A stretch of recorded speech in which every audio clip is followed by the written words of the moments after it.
누가복음 22장 14절부터 23절 말씀 보겠습니다.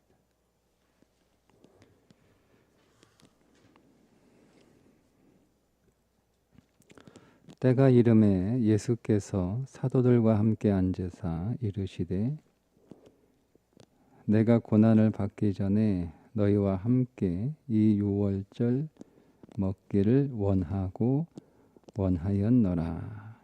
내가 너희에게 이르노니 이 유월절이 하나님의 나라에서 이루기까지 다시 먹지 아니하리라 하시고 이에 잔을 받으사 감사 기도하시고 이르시되 이것을 갖다가 너희끼리 나누라. 내가 너희에게 이르노니 내가 이제부터 하나님의 나라가 임할 때까지 포도나무에서 난 것을 다시 마시지 아니하리라 하시고 또 떡을 가져 감사 기도하시고 떼어 그들에게 주시며 이르시되 이것은 너희를 위하여 주는 내 몸이라. 너희가 이를 행하여 나를 기념하라 하시고 저녁 먹은 후에 잔도 그와 같이 하여 이르시되 이 잔은 내 피로 세우는 새 언약이니 곧 너희를 위하여 붓는 것이라. 그러나 보라 나를 파는 자의 손이 나와 함께 상위에 있도다. 인자는 이미 작정된 대로 가거니와 그를 파는 자는 그 사람에게는 화가 있으리로다 하시니 그들이 서로 묻되 우리 중에서 이 일을 행할 자가 누구일까 하더라. 아멘. 오늘 말씀은 예수님께서 이제 성찬을 어제 준비하셨죠. 유월절을 준비하시는 것처럼 보이지만 말씀드린 것처럼 일반 유대인들이 지내는 유월절 날짜보다 하루 앞서서 예수님은 유월절을 지내셨고 이제 그 유월절을 준비 이제 하시는 말씀에 이어서 오늘은 제자들과 함께 유월절 만찬을 하시는 건데 주님은 이것을 유월절로 지내시는 것이 아니라 유월절을 종결하시고 그러니까 두 가지 의미가 있는 거예요. 주님의 이 성찬은 첫 번째 유월절을 종결하시는 거예요. 그러니까 유월절의 완성이죠. 유월절을 폐지하시는 게 아니고 끝나는 건 똑같은 의미인데 폐지와 완성은 다른 거잖아요. 유월절에 참 유월절에 어린 양이 오셨고 진짜 유월절이 그러니까 출애굽은 사실은 그림자인 거예요. 출애굽에 있었던 유월절은 그림자 말씀드렸죠. 진짜가 온다는 거예요. 구약 성경은 진짜가 온다는 거예요. 진짜가 온다는 거예요. 그러니까 진짜 아벨이 오고 진짜 참 아담이 오고 진짜 아벨이 오고 진짜 노아가 오고 진짜 아브라함이 오고 진짜 이삭이 오고 진짜 야곱이 오고 진짜 요셉이 오고 진짜 사무엘이 오고 진짜 다윗이 오고 다 진짜가 와요. 진짜 솔로몬이 오고 다 그림자예요. 근데 그 진짜를 기다리는 거예요. 그 진짜가 와서 어떤 일을 하는지 진짜가 와서 어떤 일을 하는지를 구약의 인물들이 사건들이 보여주는 거잖아요. 그러니까 유월절만이 아니라 무교절도 초실절도 맥추절도 초실절도 그다음에 오순절도 나팔절도 그다음에 초막절도 다 그리스도예요. 진짜가 오는 거 진짜. 자, 그래서 이제 유월절에 그리스도가 오셨잖아요. 오셨으니까 더 이상 그림자인 유월절은 의미가 없는 거예요. 이제 완성이 됐으니까 그거를 끝내시는 거예요. 그리고 이제 주님께서 유월절을 뭘로 바꾸시냐면 성만찬으로 바꿔요. 그래서 오늘 때가 이름에 할 때 이 때는 유대인들에게 있어서 유월절 식사는 14일입니다. 그러니까 유대인들은 우리하고 시간이 다르죠. 우리는 저녁 0시가 되면 이제 하루가 바뀌잖아요. 예? 유대인들은 해가 떨어지면 하루가 바뀌어요. 그러니까 여기서 때가 이르면은 12일이 끝나고 해가 저물면 13일이 시작되는 저녁이에요. 그러니까 하루 앞서서 유월절 만찬을 하시는 거예요. 자, 그 유월절 그래서 예수님은 이제 여기에서 성만찬을 제정하시는 거죠. 이 말씀이 오늘 우리가 읽는 이 말씀은요, 굉장히 중요한 말씀이에요. 성경에서 굉장히 중요한 말씀. 예수님이 뭔가를 이렇게 새로 만드시는 게 세례에 관한 말씀이고요. 성만찬에 관한 말씀이에요. 성찬에 관한 말씀이에요. 이거 되게 중요한 말이에요. 요 두 가지 사건은 마태, 마가, 누가, 요한이 동일하게 기록을 합니다. 성경의 저자들이 어떤 것들은 빼고 막 서로 어떤 건 있고 없고 이렇게 좀 다른데 이 두 가지 사건은 반드시 있어요. 신학적으로 굉장히 중요한 사건이기 때문에 그래요. 그러니까 왜 우리는 그냥 이렇게 읽잖아요. 우리는 세례도 이제 다 그런 건 아닌데, 그러니까 세례도 그냥 그렇게 의미를 이렇게 부여하지 않아요. 우리는 성찬도 그렇게 큰 의미를 부여하지 않아요. 근데 그게 우리가 진리가 약해서 그런 거예요. 오늘 예수님이 성찬을 보면 예수님 뭐라고 말씀하세요? 15절에 내가 고난을 받기 전에 너희와 함께 이 유월절 먹기를 원하고 원하였노라. 주님이 뭐 하고 싶다, 뭐 원한다, 뭐 이런 말씀 잘 안 하시잖아요. 근데 원하고 원한다. 그러니까 주님이 이 순간을 기다리신 거예요. 33년을 기다리신 거예요. 요 순간을. 예수님이 뭐 죽은 사람을 살리고 뭐 그런 것보다 예수님이 정말 예수님 인생 안에서 정말 기다리고 원하고 원했던 순간이 뭐냐면 지금 저들과 함께 마지막 유월절 식사, 즉 그리고 동시에 성만찬이 시작되는 식사를 하시고 싶었다는 거죠. 간절히 원하는 거예요. 예.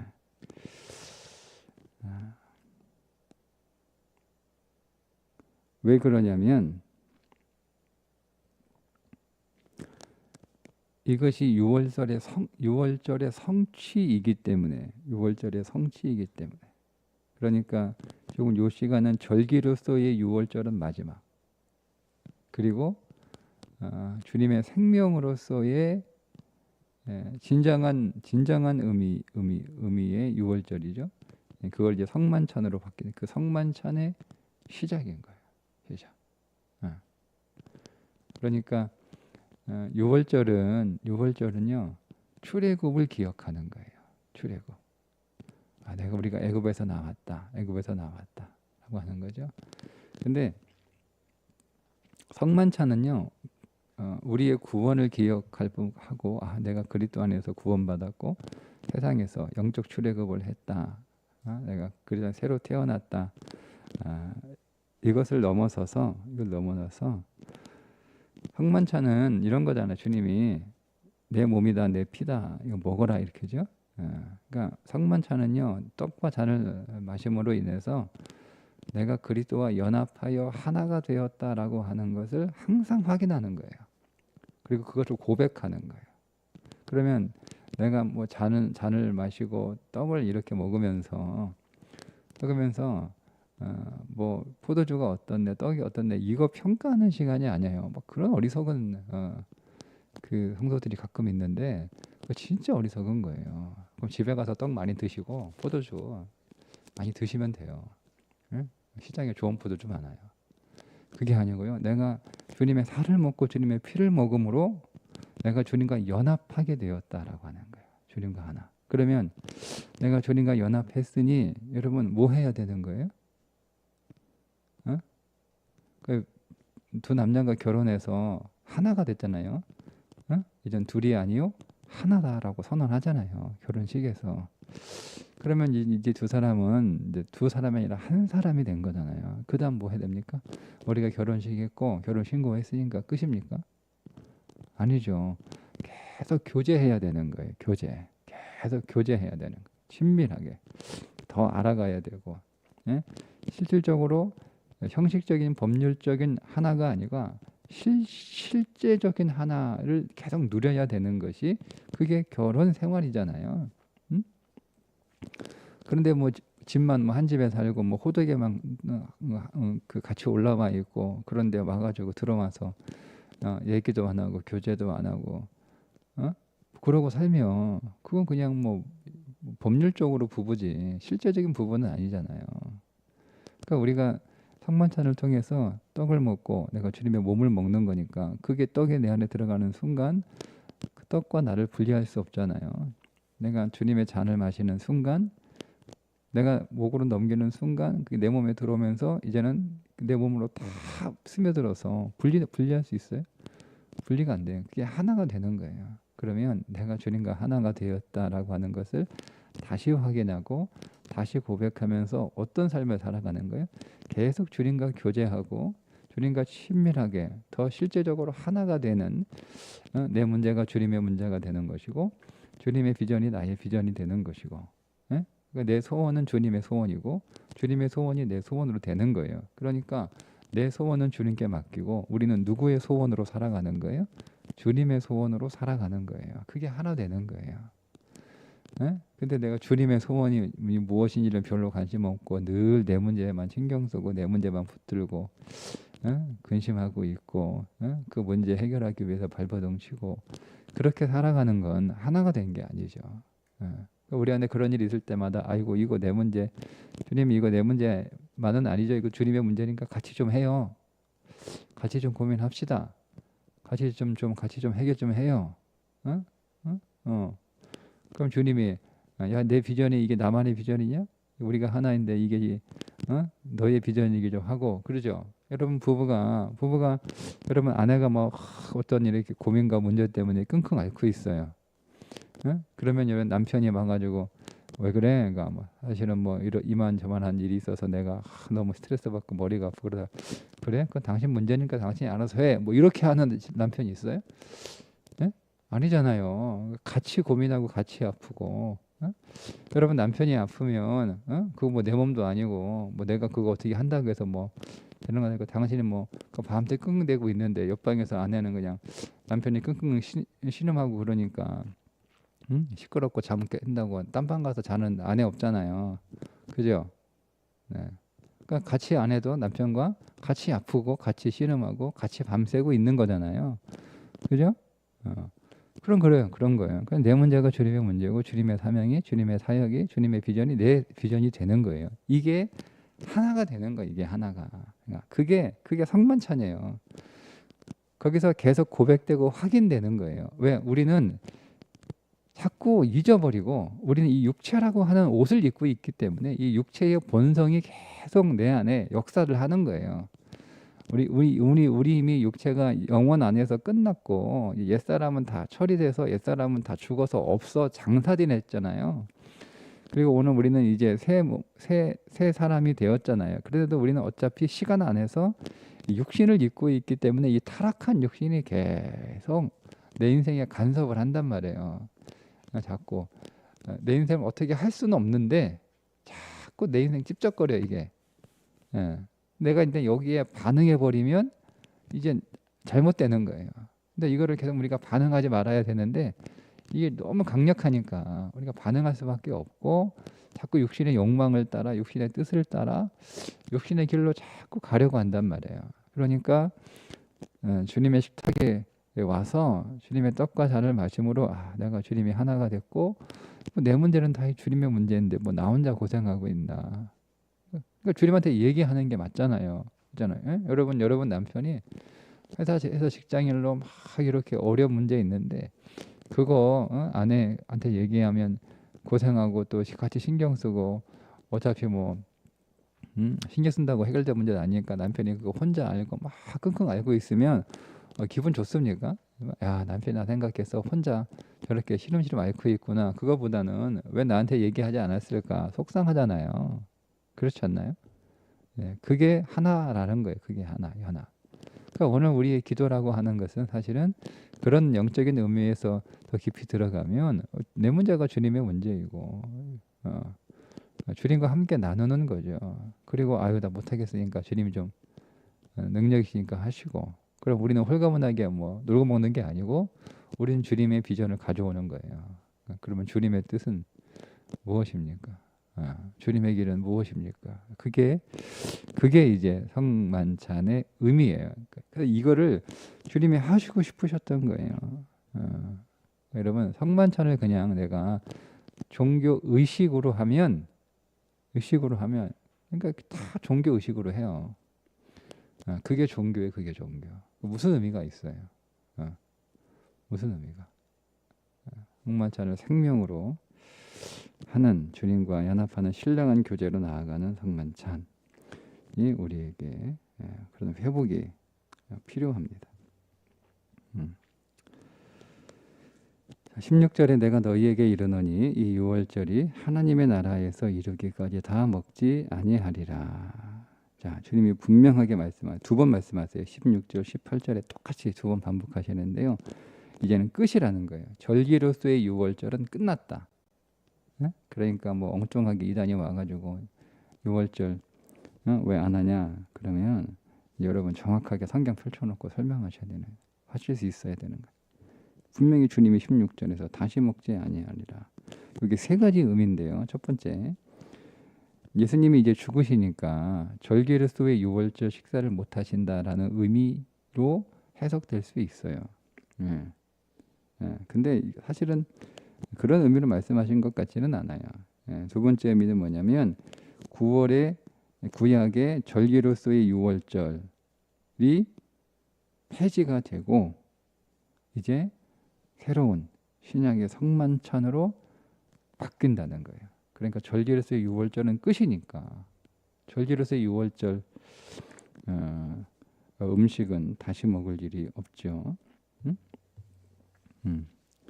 세 번째, 유월절 만찬은 사실은 더 깊이 들어가서 우리가 이해하게 되면 하나님의 나라가 이 땅에 도래할 때 다시 열리는 유월절 어린 양 대신 어린 양의 혼인 잔치를 상징하는 거예요. 그러니까 지금 내가 주님과 성만찬을 통해서 늘 주님과 교제하고 주님과 사귀고 그렇게 주님과 더 연합하고 하나 되는 이유가 뭐예요? 목적이 마지막 주님 다시 오실 때 천국 혼인잔치가 열리잖아요. 그때 내가 그리스도의 온전한 신부로 주님 바로 옆에 서는 거예요. 그게 목적이잖아요. 그게 진짜 만찬이에요. 그게 진짜 잔치잖아요. 그죠? 진짜 잔치. 진짜 잔치. 사실은 그런 의미에서 지금 이 성만찬도 그림자인 거예요. 그러니까 성만찬은 두 개의 복합적인 의미가 있는 거죠. 6월절의 성취이면서 동시에 혼인잔치의 그림자인 거예요.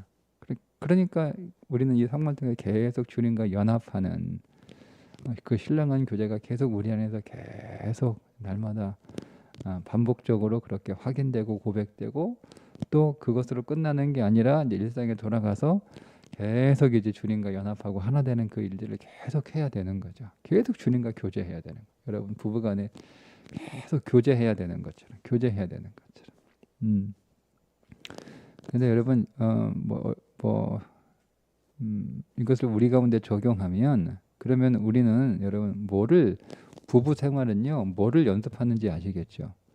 주님과 신랑 되신 주님과 연합하고 하납되는 것을 결혼 생활에서 연습하시는 거예요. 그러니까 모든 그리스도인들은 그 개념으로 부부 관계를 볼 수 있어야 돼요. 그러니까 여러분 부부하고 내가 주님과 신령한 교제를 하듯 남편과 아내와 친밀하게 교제하고 교통하고 대화하고 연합하고 하나 되는 그 일들을 여러분들이 실제로 하셔야 됩니다. 그거 하지 않아요? 잘 못해요? 그러면 여러분들은 주님의 신부로서 주님과 연합하고 주님과 신령한 교제에 이루는 그 신부로 되는 일을 소홀히 하고 있는 거예요. 신앙은 우리의 삶하고 여러분 분리되는 게 아니에요. 먹고 마시는 거 다 주의 영광을 위하여 하라고 말씀하셨잖아요. 심지어 내가 육신을 위하여 먹고 마시는 것조차도 다 영적인 먹고 마심과 다 연결되어 있는 거예요. 그러니까 내가 먹는 음식, 먹고 마시는 거 잘못하고 있다. 그러면 내가 영적인 생명의 양식인 말씀을 먹고 마시고 그리스도를 먹고 마시는 일을 소홀히 하고 있다고 정확합니다. 정확합니다. 여러분, 우리가 그리스도를 먹고 마시는 영적 생명으로 채워지는 그 일을 여러분 잘하고 있는 사람은요, 육신에 먹고 마시는 것도 잘해요. 먹고 마시는 게 차원이 달라요. 식탐과 배부름으로 먹고 마시는 게 아니에요. 제가 드린 말씀은 우리의 일상의 이 물리적인 삶은요, 보이지 않는 영적인 삶하고 긴밀하게 연결되어 있어요. 그리고 여러분은 그거를 연결시켜야 되는 거예요. 그러니까 다시 말씀드리면 내가 결혼해서 부부 생활하는 것도 단순히 우리 육신의 결혼 생활로 여기는 것이 아니라, 그러면 그냥 세상 사람들만큼 살아가는 거예요. 가정이. 그리스도인의 삶은 그런 게 아니에요. 삶은 내가 신랑이신 예수 그리스도와 참여하게 될 혼인잔치 그날을 기다리고 기대하면서 내가 그때 그리스도의 정말 좋은 신부가 되어야 되는데, 그 그리스도의 좋은 신부로 훈련하고 연습하는 걸 어디서 하는 거예요? 남편하고 하는 거예요. 아내하고 하는 거예요. 내가 좋은 남편이 되고 내가 좋은 아내가 되는 거, 그게 그리스도의 좋은 신부가 되는 거예요. 그러니까 내가 좋은 남편, 좋은 아내도 안 되면서 무슨 그리스도의 좋은 신부가 되겠어요? 그건 다 종교예요, 여러분. 다 종교. 그러니까 오늘 우리의 삶과 오늘 우리의 신앙이 분리되면 그 순간부터 그건 종교가 되는 거예요. 주님이 그거 폐기하러 오셨어요. 다 무너뜨리고 다 심판하시러 오셨단 말이에요. 그러니까 멸망받아야 돼요. 그런 삶은. 그리고 그 위에서 끝나는 게 아니고, 심판은 벌 받는 게 아니에요. 우리들에게는 그리스도인들에게 심판은 벌 받는 게 아니고 새로워지는 거예요. 새로워지는 거예요. 그러니까 이 일을 주님이 너무너무 원하셨다 하고 말씀을 하시는 거죠. 그래서 다시는 이제 6월절, 절기에서의 6월절은 끝났다. 여러분 정확하게 알고 계셔야 돼요. 절기에서의 6월절은 끝났다. 이제 그 6월절이 이제 뭐가 되는 거예요? 주님의 성만찬이 되는 거예요. 성만찬이 되는 거예요. 그래서 날짜도 바뀌고, 그래서 어린 양도 없는 거예요. 예수 그리스도가 양으로 제공되는 거죠. 그래서 떡과 잔을 주시면서 이것이 내 몸이다, 내 살이, 내 피다라고 말씀을 하신 거예요. 주님이 절기로서 6월절을 지키셔야 했으면 6월절 음식이 와야 되는 거예요. 진짜 그 양도 있어야 되고 쓴나물도 있어야 되고, 다 있어야 되는 거예요.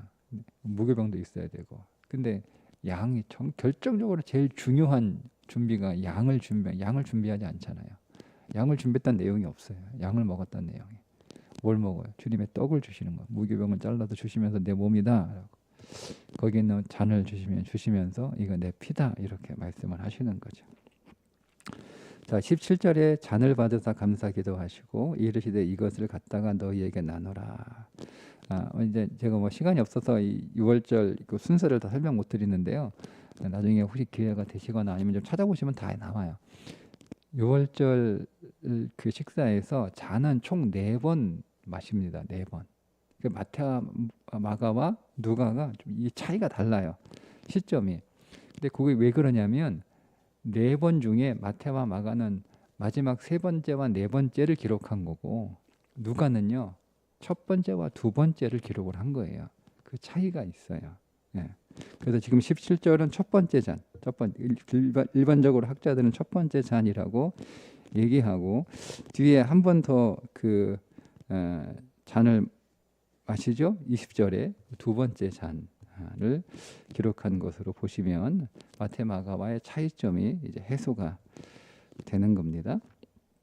자, 그렇게 이제 주님께서 잔을 받으사 감사기도 하시고 제자들에게 갖다가 주시면서 너희에게 나누라. 그러니까 잔이 하나예요.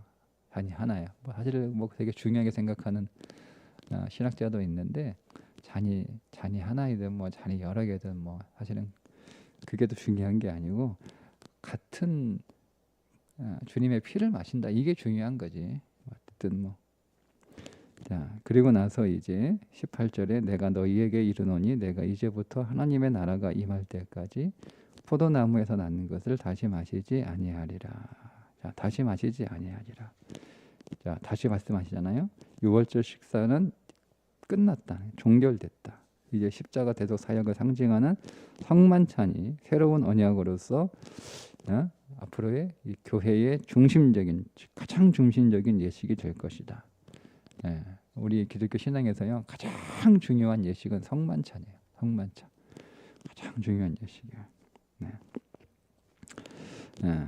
그리고 이제 다시 그다음에 다시 마시지 아니라 이거는요 다시 마실 무엇을 기다리고 있는 거니까 말씀드린 것처럼 천국 혼인잔치를 기대하고 기다리고 소망하고 그 혼인잔치를 위하여 준비하는 삶을 잘 살아가라는 그런 비전의 말씀이기도 합니다. 떡을 가져 감사 기도하시고 떼어 그들에게 주시며 이르시되 이것은 너희를 위하여 주는 내 몸이라 너희가 이를 행하여 나를 기념하라. 절기를 6월절을 기념하라고 하신 게 아니에요. 예? 예, 뭐요?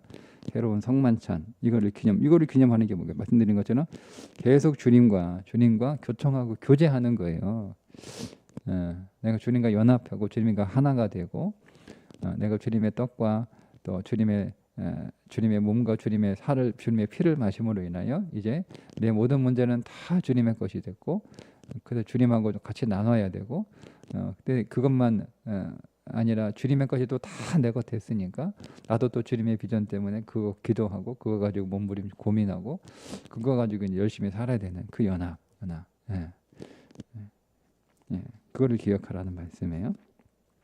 다시 이제 20절에 저녁 먹은 후에 잔도 그와 같이 하여 이르시되 이 잔은 내 피로 세우는 새 언약이니 곧 너희를 위하여 붓는 것이라. 이제 요거는 좀 더 깊이 있게 하면은요. 주님이 누가는 4번 잔 중에 2번의 잔만 기록하고 있는데 그냥 누가의 기록을 만을 가지고 보면 예수님이 우리에게 2번의 잔을 주셨다. 이렇게 해석을 하게 되고 첫 번째 잔은 성취의 잔이에요. 성취의 잔.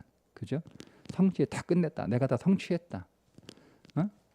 내가 이제는 다 이루었다. 성취의 잔. 그리고 다시 또 한 번의 잔을 주시는데 다시 주시는 이 잔은요. 현재 지금 그리스도가 우리에게 식탁을 베풀어 주시고 그 그리스도와 지금 여기에서 생명의 교제를 하는 생명의 식탁을 지금 계속 베풀어 주신다라고 하는 현재 지금의 식탁인 거예요. 그러니까 여러분 우리가 이 20절의 말씀을 통해서 우리가 더 깊이 있게 묵상해야 될 것은 뭐냐면 우리가 어떤 상황에 있든지 지금 상황이 어떤 상황이에요? 여러분 지금 집 밖에서는 뭐 하고 있어요? 예수님 죽이려고 지금 모의하고 준비하고 있죠. 지금 오고 있는 거예요. 유다가 나가거든요. 이제 내가 시간이 되면 설명을 해야 되는데 너무 성찬을 너무 길게 해가지고 유다는 성만찬을 받지 않아요. 누가는 유다가 성만찬을 참여한 것처럼 기록을 해놨어요. 근데 그 의도가 있어요. 근데 다른 복음서들과 딱 대조해서 보면 유다는요 성만찬을 하기 전에 나가요. 거기에 빠집니다. 유다는 예수님의 떡과 잔을 받지 않습니다. 우리가 누가복음 요 하나만 보면 마치 참여한 것처럼 보이는데 그렇지는 않아요. 지금 유다가 나가서 지금 이제 예수 일당들이 따로 모여 있다. 무리들하고 떨어져서 지금 체포하면 딱 좋다. 요거 이제 신고하러 가는 거잖아요. 알려주러. 그거 다 준비하고 군인들이 오고 있는 거예요. 지금 상황은 거예요. 그 상황 안에서 주님이 지금 제자들에게 생명의 식탁을 지금 차려서 색탁을 나누고 계시잖아요. 그죠? 여러분 오늘 우리의 상황은 지금 우리를 잡으러, 우리를 치러, 우리를 넘어뜨리러, 우리를 공격하러 지금 막 준비되고 막 이렇게 몰려오는 그런 상황 한 가운데서 주님은 나에게 생명의 식탁을 차려주고 계심을 믿으셔야 됩니다. 이게 주님과 교제하는 거예요. 그러니까 여러분 열심히 드셔야 되는 거예요. 무슨 일이 있어도 식사 꼭 하세요. 입맛 떨어진다고 내가 지금 이거 먹을 때냐 그렇게 하지 마시고 그리스도인은 그럼에도 불구하고 식사 맛있게 하셔야 되는 거야. 왜요? 세상은 야 지금 너 밥 먹을 때냐 뭐 이렇게 얘기해도 아니 지금 주님이 차려주셨는데 걱정 없는 거 걱정 없는 거예요. 이게 생명의 식탁이에요. 예. 그렇게 여러분 날마다 예? 예. 오늘 우리의 삶은 밥맛도 없고 밥 먹을 기운도 없고 낙심하고 절망하는 현실이라 할지라도 여러분 식사 잘 하시고 그 식사를 하시면서 뭐 하는 거예요? 뭐 하는 거예요? 주님과 교제하는 거예요. 그게 주님과 교제하는 거예요. 네, 자 21절에 보라 나를 파는 자의 손이 나와 함께 상 위에 있도다. 제가 말씀드린 것처럼 가룟 유다가 마치 성만찬에 참여한 것처럼 기록하고 있는데 그렇지 않다라는 것.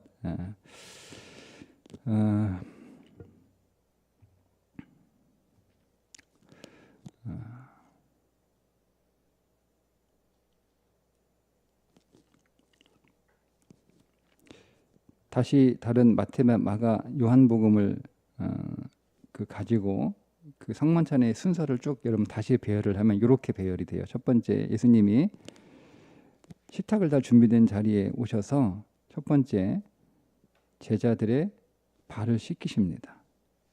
그 다음에 가룟 유다를 배반자로 지명하십니다. 그러니까 유다가 나가버립니다. 그리고 그 뒤에 최초의 성만찬이 진행이 됩니다.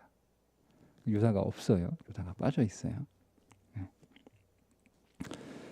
그러니까 주님이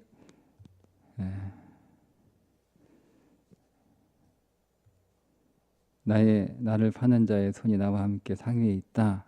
요거 말씀을 하시고 유다가 나갑니다. 21절에 인자는 이미 작정한 대로 가거니와 그를 파는 그 사람에게는 화가 있다. 이렇게 말씀을 하시면 유다가 알잖아요. 자기한테 하는 소리인 줄 알고 회개하고 돌이켜야 되는데 그냥 나가봐요.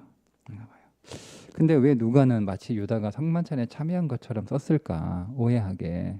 그게 유다의 의도, 누가의 의도가 있는 거예요. 왜 그러냐면 첫 번째는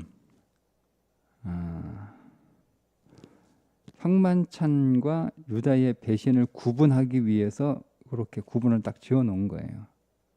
그런 의도가 있고 더 중요한 의미가 뭐냐면 이게 초대교회 성만찬에 신학이 가면 제가 말씀드린 것처럼 이것도 똑같은 거 계속 반복하면 성만찬에 불경스러운 태도로 참여하는 사람들이 생겨나요.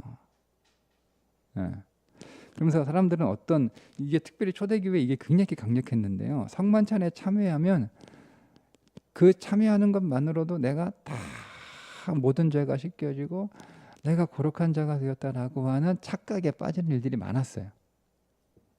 그러니까 누가가 유다가 성만찬에 마치 참여한 것처럼 이렇게 딱 구성을 하면서 주는 메시지가 있죠. 야, 유다도 성만찬에 참여했어. 그거 먹고도 유다가 예수님 팔았어. 그러니까 성만찬 의식이 중요한 게 아니야. 요거 가르쳐주기 위한 거예요. 성만찬에 참여했다는 것 자체만으로 죄인이 거룩해지거나 그렇게 될 수 없다라는 거예요. 또 하나는 그런 논쟁이 있는데요. 죄인이 성만찬에 참여하면 성만찬이 더럽혀지는 거냐 이런 논란도 있었어요. 그렇지 않다는 거죠. 그런 의도 때문에 누가는 이렇게 구성을 한 것으로 보여줍니다. 그러나 유다는 없었다. 근데 그 유다에게 뭐라고 말씀해요? 그 사람에게는 화가 있으리로다. 여기서 화가 있으리로다라고 하는 것은요. 하나님의 심판으로 말하면 하나님의 징계를 가르칠 때 주로 사용하는 단어입니다. 그러니까 하나님의 심판으로 유다는 화가를 당하게 된다라는 말씀이죠. 그럼에도 불구하고 유다는 정신 못 차리고 그냥 나가버리고 누가는 그런 기록을 빼버렸는데 마태복음에 보면 마태복음이 아니죠. 마태복음 26장 25절에 보면 그게 나예요? 이렇게 얼마나 뻔뻔해요, 여러분. 예수님이 자기한테 하는 소리인지 알고 그게 나야? 이렇게 우리도 그렇게 하잖아요. 내 소리인지 뻔히 알면서도 그게 나야? 이렇게 맞아요. 유다에게 하는 소리예요. 그럼 어떻게 돼요?